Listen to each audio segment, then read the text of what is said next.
This is Raul Lopez, and you're listening to How Do You Save Success in Spanglish? The path to success isn't easy. For minorities and people of color, many attempt this journey with little to no guidance. Join me as I sit down with individuals who share their stories of perseverance so that together we can learn how to save success in Spanglish.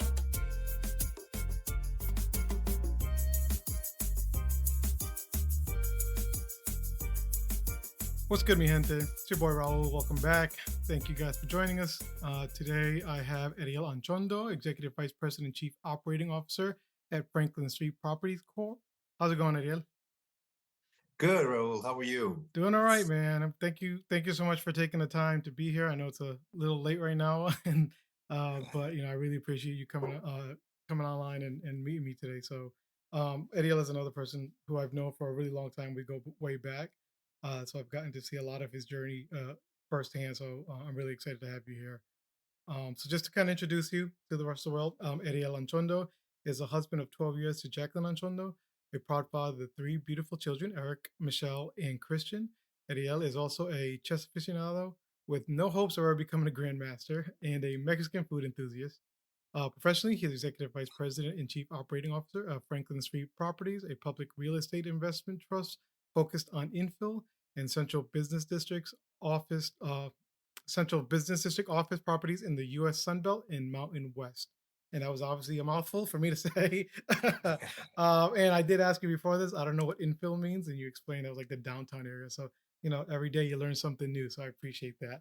But tell me, to start off, tell me who is Eriel? Well, thank you, Raul. First of all, for having me. I really appreciate the invitation. As you mentioned, we've known each other for quite a while, and it's a great honor to be here today. So thank you and your audience for allowing me the opportunity to just talk about my experience and where I come from and where I hope to go from here. So thank you. First of all, I am an immigrant. I was born and raised in Mexico. I lived there until I was about 19 years old, and moved to the United States for college. I attended Boston University a while back. Started in 1997. I was a super senior. It took me 5 years to graduate for reasons that we'll probably cover later today. But graduated in 2002, and I have 3 beautiful children, like you mentioned, Eric, Michelle, and Christian. I've been very fortunate in life. I married a beautiful woman, my wife, Jacqueline. Been married for 12 years, known each other for 15. So that's in a nutshell who I am, and I live here in the Boston area. I've stayed here ever since I came here for college, and I've been very fortunate, as I said, in a personal level and also in a professional level. Nice, awesome, and that's amazing. And obviously coming from Mexico, you born in Mexico and lived most of your life in Mexico, or did you come to the States at a certain point? No, so I was born in Mexico City. My father was studying there. He's a doctor, and he was doing some sort of medical training in Mexico City. So I was born there. I only lived there for a few months, though. We moved back to my parents' hometown in Juarez, Mexico, just right at the border with El Paso, Texas, and that's really where I grew up. I attended school there. I attended school in Mexico up until senior year of high school. I finished high school in El Paso, Texas, because I figured it would be easier to come to a university here in the States if I was able to graduate from an American high school. So 1 year of high school, senior year in El Paso, Texas. And how does that work out as someone who is a Mexican citizen that gets to go to school in the United States for 1 year? Yeah, so it's hard to fathom for a lot of people who've never been to a border such as the Mexican and U.S. border. But El Paso and Juarez are simply separated by a river.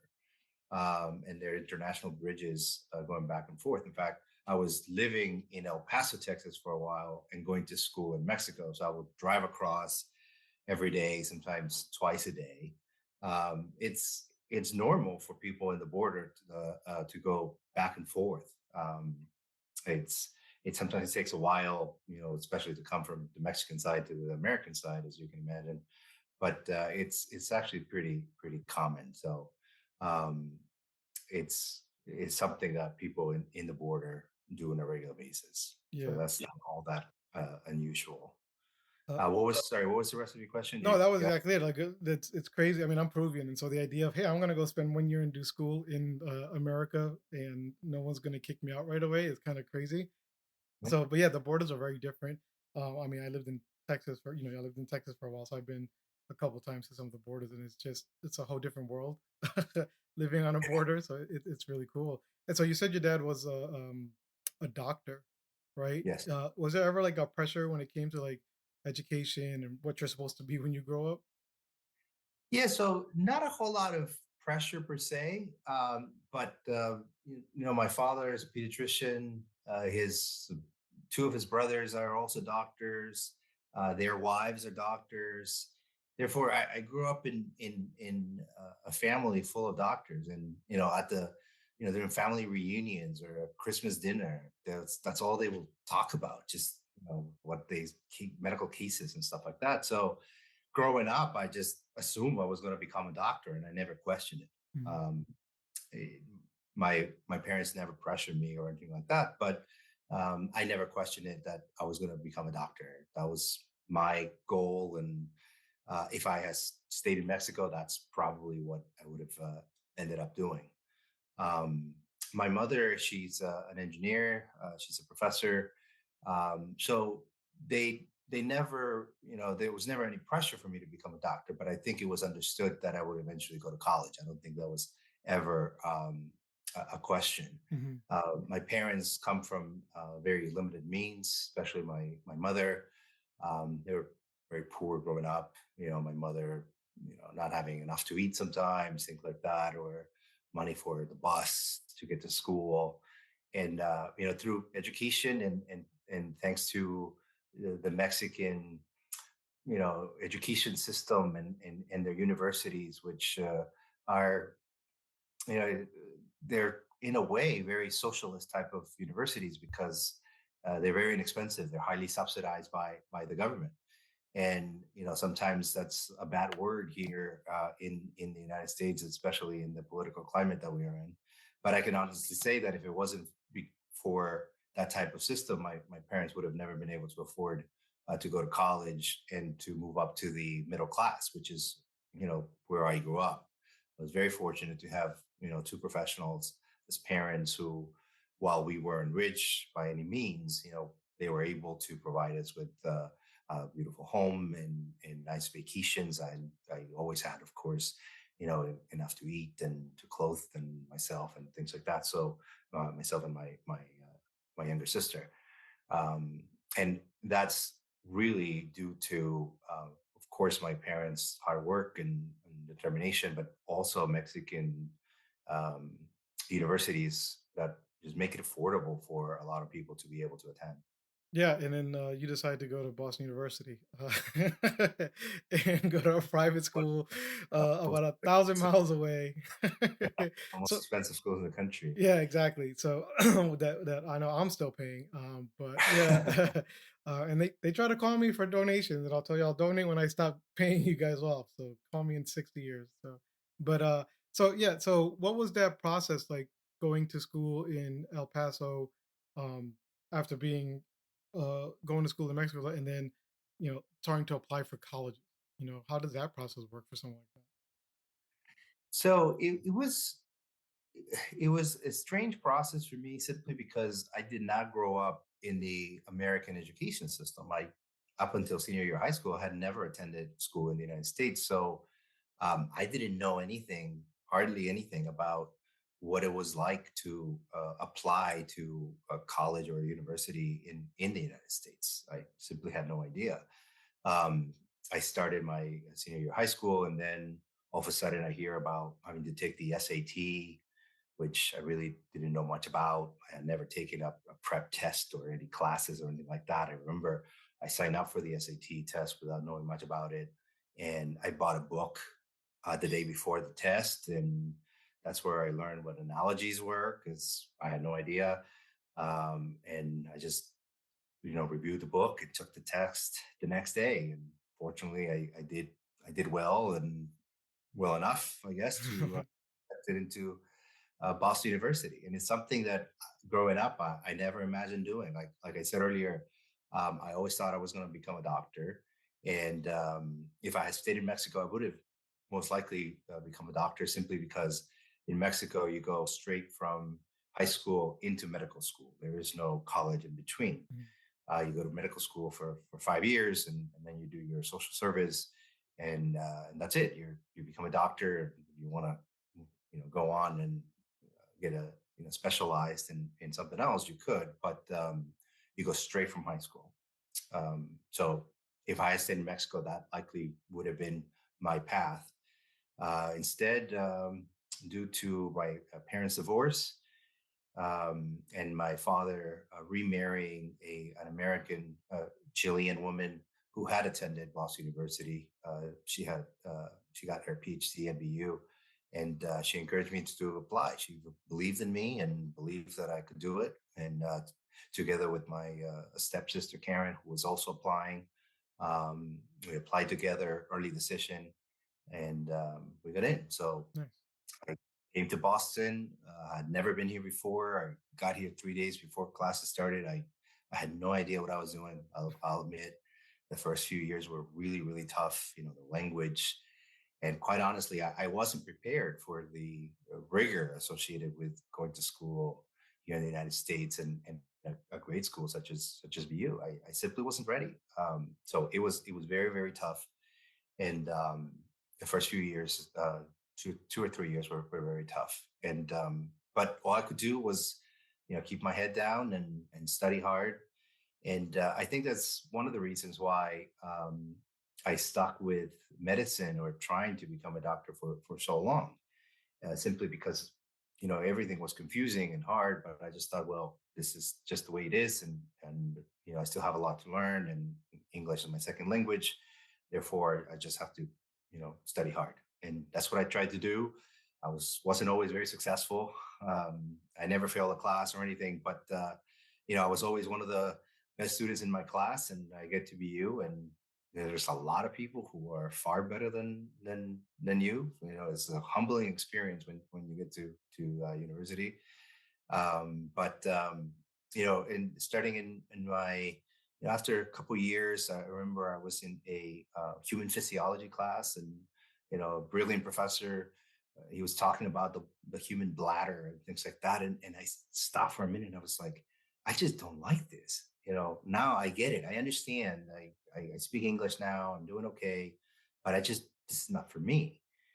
And I had taken a class in a sociology class, and I ended up really enjoying it. And that's really when I realized that medicine was not for me. That there were other things that I was good at and that I enjoyed, and that's where I started thinking about what else I could do, and ended up with a degree in economics, but not before I finished my biology degree, which was my pre med, biology type of major, just because I had started it, I wanted to finish it. So I went abroad to a biology and ecology program in Ecuador in South America, which was a phenomenal experience.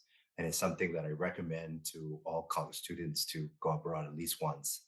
Um, it doesn't usually cost much more than staying at your regular campus. If you can afford it, you can go out to see another country, uh, learn a new language, meet different people. I think that's one of the reasons why I've been successful in life. It's just the ability to connect with people from different backgrounds, and put yourself in somebody else's shoes, get out of your comfort zone.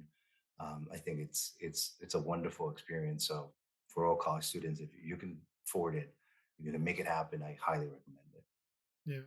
No, it's awesome, and it's funny because uh, you came from the South, Mexico, Texas, and I Yeah. came from up north where I grew up my whole life, pretty much in the Northeast in Rhode Island, going to school in Boston, and then I moved to Texas, and I felt like I was going into a whole new world. Right? It was a completely culture shock. I was not used to the idea of going into a grocery store and they speak Spanish to you the whole time you're there, like Oh yeah. almost everywhere and things like that. And I was just in Houston. I wasn't even near the border, where it's a completely different things. So how did that culture shock, I know there was a language barrier, how did that affect you and how'd you overcome that? Yeah, like I said, it was very hard the first couple years. It took me a long time and to have a regular conversation with people. Um, for example, sitting in biology class, right? Because I took a lot of those. I couldn't listen to the professor and take notes at the same time. Just my brain just couldn't do it. Right. I had to pay attention, listen, and okay, I understand it, and then write it down. But by then the professor was, much farther ahead. Mhm. So which meant that I had to get home and go through my class notes again, read the chapters in the book again, which my roommate at the time, Brian, who's from Maine and grew up here, he obviously didn't have to do that. It was much easier for him to just go to class and take notes. And of course, he was a great student, but I had to spend a whole lot more time than he did studying, just because I didn't have that brain flexibility to like listen and take notes at the same time. Um, I couldn't have a regular conversation with a lot of people at the same time because I really had to focus on what one person was saying. And of course, you have people from across the country here in Boston, so accents are different, and certain words are different. So it was pretty challenging, and it just takes a while. And of course, I still have an accent. I will always have an accent, I think. But I don't think that matters. I think that as long as people understand what you're saying, accents are irrelevant. It just takes some time. Okay, so while you're in school, you're dealing with all this stuff, the language barrier, the culture shock, and you decided that you didn't want to do medicine anymore, but you still decided to finish because of, all the time and effort you put in. There's no point in wasting what you've done. And that forced you to take more time in school to finish, ultimately complete. Yeah, so I went abroad to Ecuador on that tropical ecology program Mhm. that I was telling you about, and it was a phenomenal experience. I went to Ecuador in the spring of 2000, so right after the new millennium. And my classmates were all great biology students, future scientists. They were focused on the biology, and we spent a month in the Amazonian rainforest, and we went to the Galapagos Islands and to the mountains and to the llanos, and it was a phenomenal experience. But while my classmates were interested in the fauna and the flora and the ecosystem, stuff like that, I was more interested in the social component of ecology. Why is it that people have to resort to destroying the environment? Well, it's partly because they're starving, Mhm. right? Or there's very social and very important social and economic reasons. And if we want to protect the environment, we need to also understand those social and economic reasons. And so upon returning to Boston University, I decided to add a major in economics. Going abroad and doing this ecology program allowed me to take 4 classes in biology. So then I was done. I was done with my biology requirements, so I could focus on something else. And yeah, I did economics. I would take 4 economic classes in a semester, trying to catch up. But I only had a year and a half left, and I just couldn't do it in that quick. So it took me an extra year.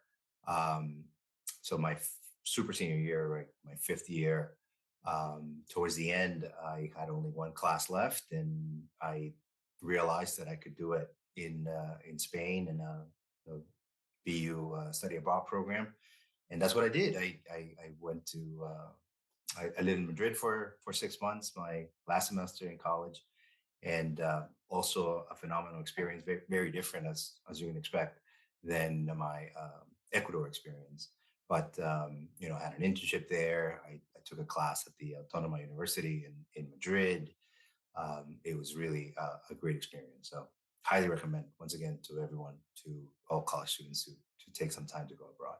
And what year did you end up graduating? So I graduated 2002. 2002. So you graduated 2002 right after September 11, pretty much affected Yes, everything. right. That's right. Can't believe it's been 21 years, Yeah. but yeah, I graduated in 2002, right after September 11, right in the middle of a recession. You might recall the dot com had Yeah. busted, Mm. the boom had busted, right? So it was a tough economic environment when I graduated. And how did that affect your job potential at that point? It was very challenging, and since I had started economics kind of late, in hindsight, there's things I should have done differently, but I don't regret anything that I did. But I could have been more prepared to join the labor market upon graduation. Of course, my last semester I was abroad, so it was hard to do. Yeah. And honestly, I didn't know some of the tools available to graduating seniors at schools such as Boston University to find a job. I never took advantage of those. So when I graduated, I honestly didn't know what I was going to do. I couldn't find a job. I took odd jobs here and there. I taught science and math at an um, alternative high school here in the Boston area, which was a very, very challenging yet very rewarding experience. I like to say that if I ever win the lottery and never have to work in my life, I would probably become a teacher because it's something that I really enjoy doing. Um, and then I got a job at a call center of a financial call center for Putnam Investments in the retirement plan division. And I will take calls from people all over the U.S.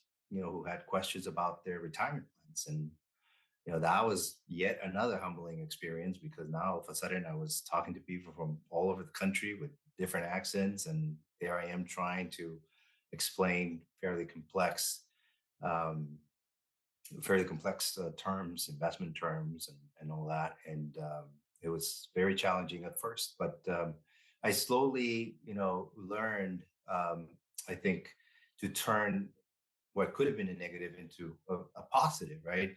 I had a thick accent and my English wasn't perfect, but people started to appreciate that because I could explain things, fairly complex things in a simple language, simply because I didn't know any better. I mean, because I couldn't do it any other way, right? So, I started getting, complimentary calls and things like that. So, um, I was very pleased with that experience, and from there, I joined a group of people who would travel across the country to talk directly and present directly to 401k participants, and it was a phenomenal experience because I got to see the United States. I've been to 49 out of 50 states.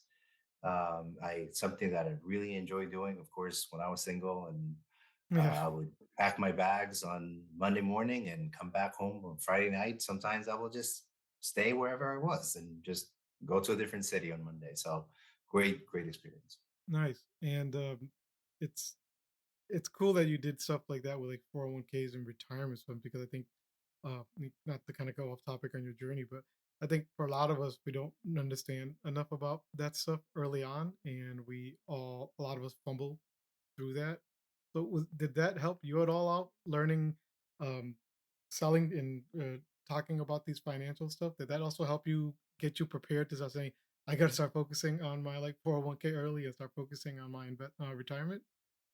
Absolutely. I mean, I major, like I said, in economics, and upon graduating, I had no idea how a retirement plan worked.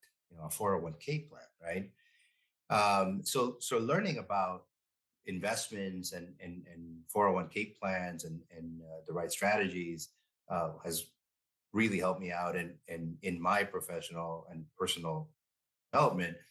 But certainly something that I very much enjoy doing because, in the past, our parents' retirement plans were pensions, right? Where you worked for a company for 20, 30, 40 years and they promise to pay you upon retirement. They promise to take care of you. And, for a long time, that worked out pretty well. But pensions are not very common anymore. People don't tend to stay with the same employer throughout their careers like our parents might have done, right? So here comes 401k plans, and 401k plans are simply a way to switch the risk of investing from the employer to the employee. Now, we as employees are expected to know how to invest our money, to make decisions about how to invest our money for the long term. And quite frankly, we're a lot of times we're not prepared to do so. Like I said, I majored in economics and I still didn't know how to do that. So it's something that I encourage, all young people to do. Start saving for retirement early.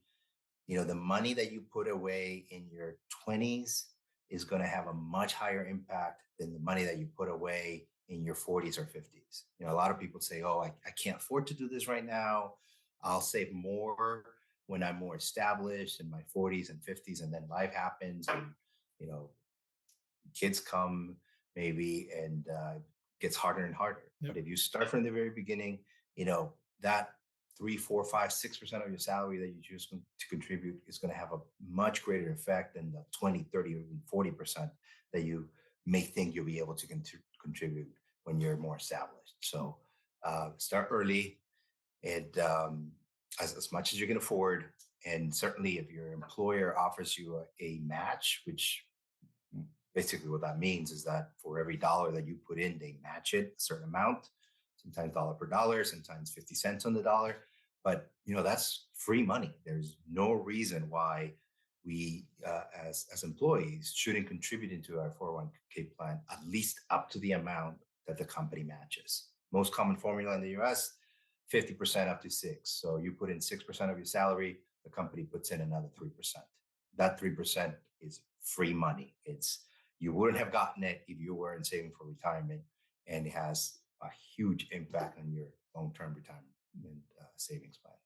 Yeah, I talk to a lot of younger guys when they graduate, and the first thing I tell them is put as much as you can into your 401k from the start, so that you get used to not having that money. Because when you have to later on decide, I need to take away a few $100s from my paycheck, it's going to hurt you. But when it's already gone, you're not going to miss it, and you can just keep Right. going. You just keep going with it. Yeah, because the money comes out of your paycheck before taxes Yeah. are so like you said, most people get used to it.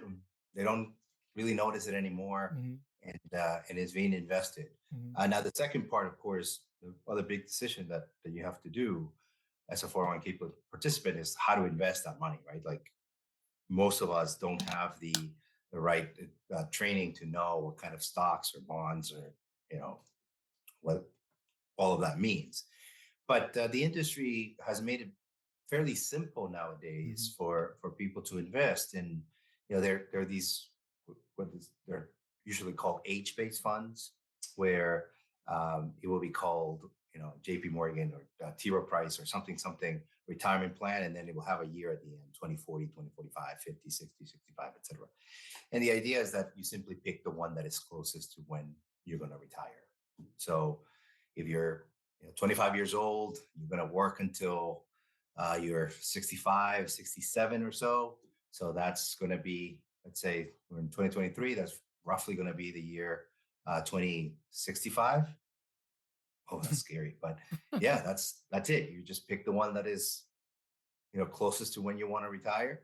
And early on, the fund is going to be fairly aggressive, meaning it's going to invest heavily in stocks, but it will slowly change. It will slowly become more conservative as you're getting closer to retirement. That's how they work, Mhm. and they're really a way to put your money, and you don't have to do a thing for the rest of your professional career. It will that fund will change with you as you get older, as you get closer to retirement. There's really not much that you will need to do. So Mm, those are great tools. yep. And a lot of people tell me, well, should I, you know, pick my own stocks and time the market and things like that? And well, there might be a few people out there who can do it successfully in the long term. I'm not one of them, and I think most people are not. Yep. If I could time the market, quite frankly, I wouldn't be here. I would be a billionaire with a private island in the Yeah. Caribbean. Uh, You'd fly me down there for the interview, so I would consider yeah. it.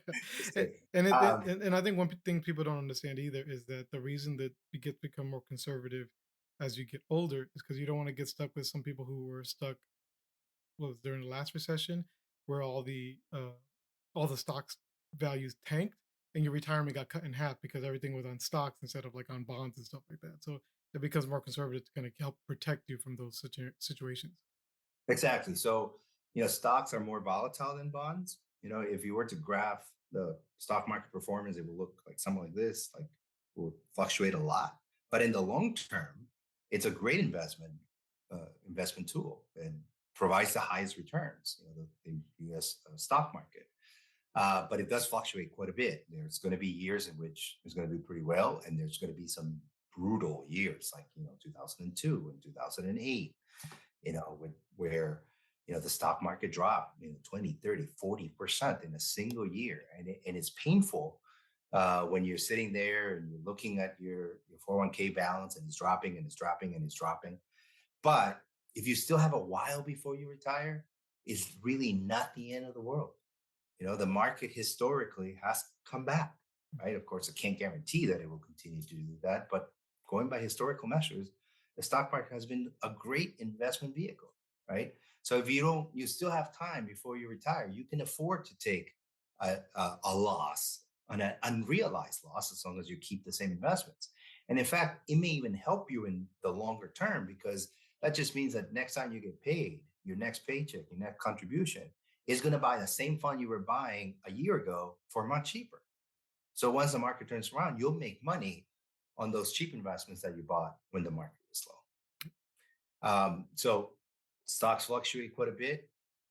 Funds are pretty aggressive, meaning they're heavily invested in stocks when you're far away from retirement. Bonds don't fluctuate very much. It's considered a much safer investment. So by the time you're closer to retirement, most of your investments are in bonds. That's typically how it works. By then, your investment balance won't fluctuate as much. That's the idea. Well, thank you for that. Like I said, lessons learned for everybody, something little knowledge to go away with. So going back to your journey, you Sure. were doing this 401k, and what came after that? What made you? Did you switch to a new job, or did you start working the job you have now? Right. So life happens, right? For a while, I was working in the retirement plans division, and then I expanded into other types of employer benefit plans, such as health and welfare, medical plans, dental insurance plans, things like that. So I was very heavily involved in all things employee benefits for quite a while. I was very fortunate to meet my now wife, Jacqueline, and we got married and we wanted to start a family. So she sat me down one time and she said, you've always wanted to go back to school. So what do you want to do? So she really gave me the kick in the pants that I needed to go back to school, and I got my MBA in an executive MBA program. So I was able to do it while still working. Great tool for those of us who were later in our careers, who couldn't just stop working to go back to school. Executive MBA programs are a great way to get your degree, and that's what I did. And upon graduation, I I also worked in a technology department of a bank. And shortly after, a classmate of mine invited me to apply for a position that was opening up in his company, Franklin Street Properties, where I currently work. And that's where when I made a very a switch into now real estate because I had the right background for it. With my background in investments and all, HR, employee benefits, and technology, I was able to join Franklin Street Properties as the senior vice president of operations in charge of investor services, investor relations, HR, and IT. Nice. And then eventually you moved up to the chief operating officer as well. That's right. And Yes. so for a lot of people, the whole concept of C-suite positions is, not even on their radar, and obviously you are. Can you kind of explain what exactly someone in those type of positions would do? Right. So, first of all, Franklin Properties is a public company. We trade in the New York Stock Exchange American. So, as an officer of the company, there's a lot of rules and regulations that we have to follow. Of course, we have to be very careful not to disclose material information about our company um, unless we do so publicly in a press release or something like that. Um, well, we are together with the rest of the executive team, and of course, I report to the president and to the chief executive officer. But together with the other executives in the company, we are all responsible for the performance of the company and for the financial reports that we have to put out. Um, Me less so, since I'm not the chief financial officer, but certainly I get to read all the financial reports before they're published. Make sure they're accurate and complete. So I share that responsibility with the rest of my executive team. Nice. And do you think that the MBA was a big factor in being able to move into those positions? Absolutely. I think the Master of Business Administration is a great managerial type of degree that allows you to really to play a lot of different roles. There's a lot of different industries that I could have gone into after obtaining the degree. Um, like I said, I went from the pure financial industry into real estate investment trust, so it's somewhat related, but really it's quite different in the sense that we actually have physical assets now, and at Franklin Street we own office properties, right? So the MBA really was a great stepping stone to a very different career in a different industry. Nice.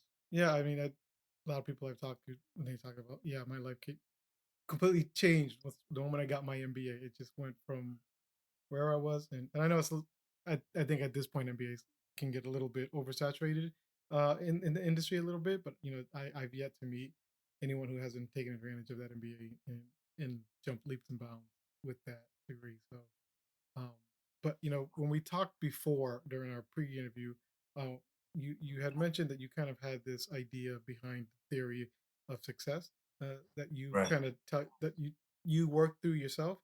Can you explain a little bit about that?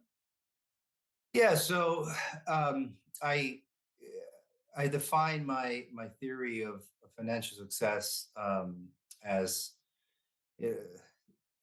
it's basically the main point is to, if not eliminate, completely reduce debt. And the phrase that I like to use is, same car, same house, same spouse, right? So, what does that mean? Well, so upon graduation, or once you're established in your professional career, whatever you end up doing, you're likely going to need a job to get a car, right? Unless you live in a city like maybe New York, maybe Chicago to a lesser extent, but Here in the United States, you're probably going to need a car to get to work, right? And it should be a reliable car. It should be a car that you like, but ideally, it should be the car that you have to owe less. So getting to us the least debt possible and pay it off as soon as possible. And needless to say, you probably shouldn't be buying a car unless you have no credit card debt. Credit cards are great tools when you need to buy something, especially plane tickets or emergencies or things like that. But the interest rates on credit cards are just they're so high that they're designed to keep you in debt, Mhm. in my opinion. So if you're not able to pay off your credit card each month, you probably shouldn't be considering making any other large purchases in the meantime, starting with a car. So you're going to need a car, buy a car, the cheapest car that you can afford, that is somewhat reliable, is going to take you where you need to go, and drive it until the wheels fall off, until you absolutely can't do it anymore. Eventually, you may have to buy a new one, of course, but keep it as long as possible. Same car. Eventually, you're going to want to buy a house, and there are a great way to build wealth is to buy real estate, to buy a house to live in, right? I think they're great tools that we can pass on to our children, or of course whoever we wish. But you should probably buy a house that is not too big, that is in that might need some repairs. A house that you can easily afford, and that ideally you can pay off in 15 years. Um, Shoot for that. If you can't do it, if you have to go with a 30-year mortgage, that's fine. But make sure you can afford to make those payments. The general rule is, your payments shouldn't be more than 40% of your income. I would say that it should probably be even less, maybe 25 to 30%. So you don't incur more debt by making mortgage payments, because some people get too big of a home, or a home they really can't afford, and then they go into debt, credit card debt or other types of debt, because they have to keep making their mortgage payments, and they should. But same car, same house, and most importantly, in my opinion, same spouse. I think that the decision of who you marry, who you join your life with, who you form a family, is perhaps the most important, in your financial the outcome of your financial success. Having somebody who shares your values, family values, social values, and financial values, I think, is the greatest denominator of financial success, in my opinion. Like I mentioned earlier, I was very fortunate to meet my wife, Jacqueline, who supported me and encouraged me to go back to school. And I've been very fortunate in life. Of course, I was very lucky, but I was also prepared when the opportunities came.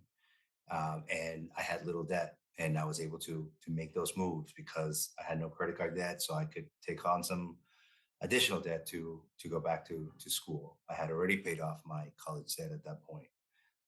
And we try to live frugally. We try to make extra payments um, to our mortgage, because you never know. We could go through another recession, and if anything happens, you lose your job, or a medical emergency, or any other type of emergency, you have a lot more flexibility when you have little to no debt to make changes, to hunker down and weather the storm.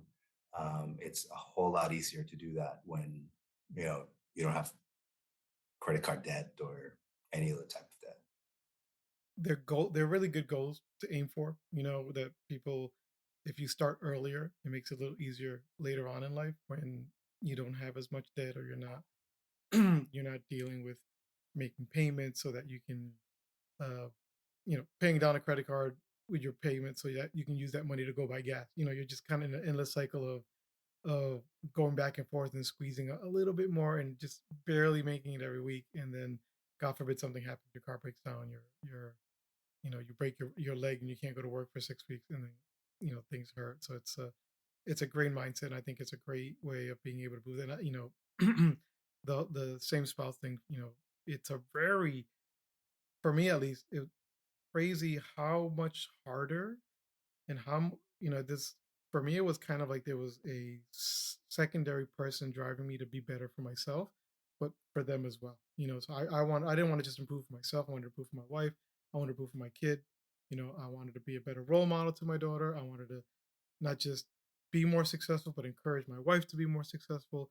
I wanted all of us to live together, not live together, lift up together, and become a better with everything, and live that better lifestyle. And it, for me, a lot of that didn't click in because I was just kind of like, I'm fine, I'm fine, until I met my wife, and I had my family, and things started to matter for me a lot more. And I'm fortunate enough to live in a you know, I'll talk to my wife and I'll be like, I think I'm going to look for a new job because I'm not going anywhere in this job. And I might have to take a job that doesn't give me the benefits I would get at another job, but will open me up to learning new skills that will potentially open the door. And she said, all right, well, we'll figure out what we need to do and we'll make it work. We'll work through it and whatever. And lo and behold, 2 years later, I took the skills from that job and the skills from my last job, and I got the job I have now. And I've, in the last 5 years, nearly doubled my salary, just by taking risks, but having someone I know saying, go ahead, you can do this. We'll make it work. Just makes you, you know, I think when you're a kid, you have your parents to encourage you sometimes. Well, some people have Right, good parents right. to help you, encourage you, and hopefully when you get older, you have someone in your life that continues to encourage you. And I think that mental health, that mental push, is always going to be more successful than anything, any pennies and dimes you save on anything else. I think that's usually the most important factor. Thank you for that. That's very enlightening. And so, one of the things I like to ask everyone when we get here, and we get kind of to the end. Oh well, let me ask you one more thing. What do you feel is going to be the next step for you, um, beyond this? So before I answer your question, let me just add that when I say same car, same house, same spouse, let me just say that if you're in a bad marriage, in a bad situation where you're unhappy, or God forbid you're in an abusive type of environment, by all means get out. Seek help. Mhm. Absolutely. But having the right person by your side, right? Somebody who shares your family values, who encourages you to be better, like you were saying. Um, in my opinion, it's one of the um, greatest ways to be financially successful Yep. in life. Yeah. Yeah. Um, Clarifying that's good because yeah, it's not being with the spouse forever. It's being with the right person the right for as spouse, long as you can. the Yeah. right person. The right Exactly. person. Mhm. Exactly. Even if you don't get married, if that's somebody, your partner is going to be with Oh, you, sure. just thick and thin. So yeah. Yeah, we Your have to partner, we have to right? we have to clarify sometimes so nobody start yelling at us. But yeah, so back to my question, what do you feel is your next step moving forward? Well, so I think for me, I'm 46 years old. Like I mentioned, I have three kids. My next role in life is being a good role model to my children, and help them become the best men and women than they can be. I've achieved um, quite a bit on a professional level. I'm very fortunate and to be where I am, and now it's my time to focus on the next generation. That includes certainly my children, but so to also be a mentor to young people out there, um, Latinos in college now, or in high school aspiring to go to college. So that's sort of where I see myself focusing my efforts outside of my job, um, my time and efforts, and is in being a role model to others, to young people. Nice. Yeah, that's beautiful. And it's definitely, I think when you get to a certain point in your life, you feel like, okay, I think I'm getting close to where I want to be. I think my successes are speak for themselves. what more do I need to give, and so what more can I do, and what impact can I leave in this world, and so I'm sometimes some people do, some people don't, and it's okay if you don't either. But I'm in the same boat as you. I'm at that point in my life where I'm kind of like, what impact do I need to leave, and what's my next step, and how can I help? So I'm with you there, brother. That's Yeah, and your initiative to do this podcast is, you're already there. You're achieving that goal. yeah. Thanks. Yeah, I hope. And that's one of the reasons why I was so honored to be invited and very happy to be here. Thank you. Yeah. So I'll end this with my last question that I'd like to ask is, if you go back in time and talk to, I don't can't say little Eriel 'cause I don't know if there was ever a little Eriel, but for people who can't see, he's a really tall, big guy. His nickname to us is Big Mac. So but but if you go back in time and talk to yourself when you were younger and give yourself some advice, what's something you tell yourself? You know, just to keep an open mind. Um, and it's something that in a way you're forced to do when you go to school here in or to college here in the United States, because you are forced to take classes outside of your major. And if it hadn't been for that sociology class or other classes outside of biology that I was required to take, I don't know where I would have been, and I certainly wouldn't have been as happy and as successful as I am now. So keep an open mind, get out of your comfort zone, you know, go abroad, see how other people live, see how other people belief systems are.